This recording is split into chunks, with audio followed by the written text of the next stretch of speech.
Lok Sabha speaker Om Birla जी ने भी उन्हें श्रद्धा सुमन अर्पित किया। अटल जी भारतीय राजनीति का वो चेहरा थे जो हमेशा सबके चहेते रहे। माननीय रक्षा मंत्री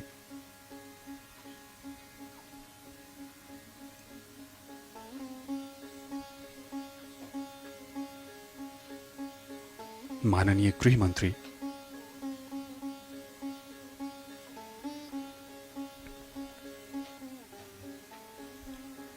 अटल जी मनुष्य के जुझारूपन के कायल थे। उनका स्वयं का व्यक्तित्व कम जुझारू नहीं रहा। इसलिए ही वे अपनी एक कविता में कहते हैं, आदमी को चाहिए कि वो जूझे, परिस्थितियों से लड़े, एक स्वप्न टूटे तो दूसरी गढ़े। उन्हें भारत के प्रति उनके निस्वार्थ समर्पण और 50 से अधिक वर्षों तक देश और समाज की सेवा करने के लिए भारत का सर्वोच्च नागरिक सम्मान भारत रत्न 2015 में दिया गया। अटल जी की दत्तक पुत्री नमिता और उनके परिवार के लोग इस समय उन्हें श्रद्धा सुमन अर्पित कर रहे हैं।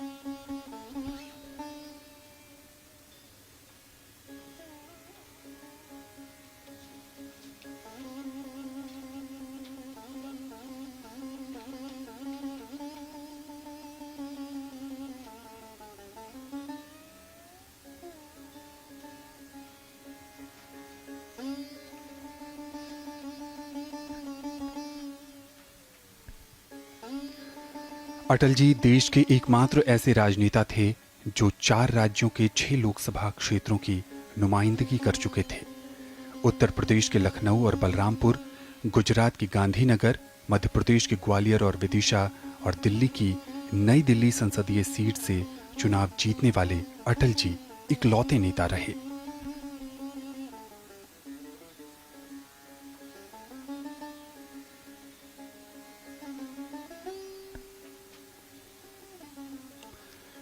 महिलाओं के सशक्तिकरण और सामाजिक समानता के समर्थक अटल जी ने भारत को सभी राष्ट्रों के बीच एक दूरदर्शी, विकसित, मजबूत और समृद्ध राष्ट्र के रूप में आगे बढ़ते हुए देखने का सपना देखा था।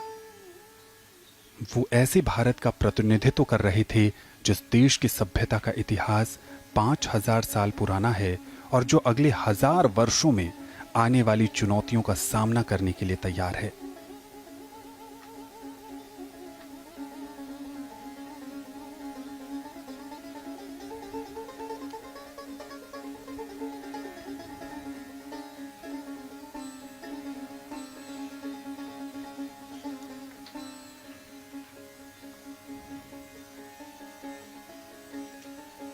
अटल जी के नेतृत्व में ही भारत परमाणु शक्ति संपन्न राष्ट्र बना।